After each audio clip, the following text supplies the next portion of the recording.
Oh, hello.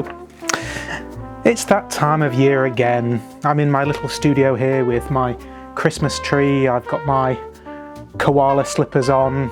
I've been opening Christmas cards with my hippo tooth knife. I've got my VHS copy of A Muppet Christmas Carol ready to go. And of course, I've got hot chocolate in my Teenage Mutant Hero Turtles mug.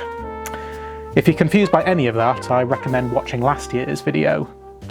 You see, traditions can be a bit odd sometimes, and it's often hard to explain where they come from, but they're so ingrained in us that they often bring more comfort and nostalgia than anything else in the world. And I thought that this year we'd start with one of the most vivid memories of Christmas I have, an annual tradition that not only do I not do anymore, but I'm sure nobody does.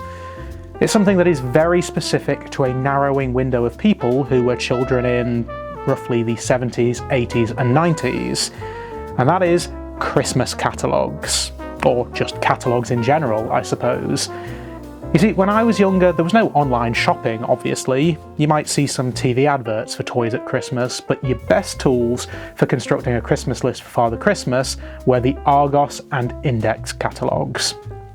Now, obviously, depending on where you are in the world, these may be different stores, but the concept is the same. And in the UK, these were the two. Everyone had these catalogues in their homes, and as soon as the autumn-winter catalogue for that year was out, it was time to get to work circling things and constructing that perfect list. When finished, my parents would always say that my dad could post the list to Father Christmas for free from work, which, now I think of it, was quite a clever way of getting their hands on it. And to be fair, I made it quite easy. Everything came from just those two stores. Not that I knew that, of course. I thought Father Christmas was making all the toys. You can imagine my horror one year when my sisters told me that I might have to reduce my list, because yes, Father Christmas and his elves did make all the toys, but my mum and dad still had to pay for them. Which was a smart move on their part at the time, but these days kids would just say, you might as well just order it on Amazon then. Get those honey points. So here we are in 2022, Index doesn't exist anymore, and while Argos does, the catalogue isn't really a big deal anymore. If you go into a store these days, there'll just be a row of tablets rather than what Bill Bailey would call the laminated book of dreams. So many beautiful things. These catalogues had everything. Vacuum cleaners, furniture, cameras, jewellery, gym equipment, TVs, hi-fi systems, power tools, luggage. I still find it hard to believe that I lived in a time before wheeled trolley-like suitcases. And they even had sunbeds too. These were always very interesting for young gentlemen of a certain age, as sometimes these catalogue images would come from European companies, and sometimes the lady would be more aware of her tan lines, shall we say. So they'd have to draw in a bikini with a Sharpie. No Photoshop just yet.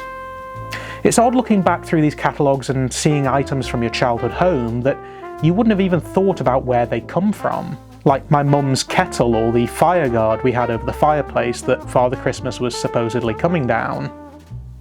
And also hand-me-downs that I had as a kid, like this cassette player, and even a sports bag that I won in a Nickelodeon Kids lottery, which must have actually been quite a popular design because it appears again and again, year after year, for nearly a decade. I wonder where Nickelodeon got it from. It's weird looking back at home videos now and being able to pinpoint the page of the Argos catalogue that I'd probably circled, or my parents used to find other presents, like this kid's learning guitar that I clearly didn't use enough because I still can't play, or this Rangers morpher that came as part of a set, and I still have in my studio, or the Power Rangers LCD game that I also still have and I've even used in some of my videos. Or this Batman which I had, despite it being neon yellow, which I'm assuming I wanted because it came with a Batwing that shot missiles. But there are so many things that I wish I did still own, or that I could just head down the road and buy today for a Christmas stocking. Having it in a physical catalogue makes it feel like you can still buy them, like the Ghostbusters base that I punched a kid in nursery school over because he nearly broke it. Or how about Pop-Up Pirates, or the original Super Soaker? Yes, over the years Super Soakers got more elaborate and complicated, but we all know the original is still the best. I remember getting Mighty Max, which was just the boy version of Polly Pocket, my favourite Pogs, the World Tour, and I even had that Pog Maker too. And remember when I said they sold jewellery? Well, that actually included watches too, but I never got the classic Casio calculator watch. I got something much better, the TV changing watch. Now, I tried to find one for this video, but they're way too expensive. But basically, this was like the calculator watch, but you got a little code book so that you could program it into your home TV and VCR. It'd let you change the channel, change the volume, rewind VHS tapes, and so on. Now, this was just a novelty at home, but it became a lot more interesting at school. You see, being in the UK, we'd occasionally get some snow at Christmas, but it'd usually just be wet and cold, and that meant many a playtime spent inside in the school hall with a CRT TV and a copy of the same Rugrats VHS tape over and over again. Unless the TV happens to be the same model as the one that you have at home, and you happen to have a remote control strapped to your wrist. There's also things like the fabled Thunderbirds Tracy Island, which was sold out just about everywhere, and spawned that classic episode of Blue Peter that taught you how to build one yourself. All you needed was some toilet paper and a master's degree in engineering. And don't tell me you didn't want a Mr. Frosty, because everyone did.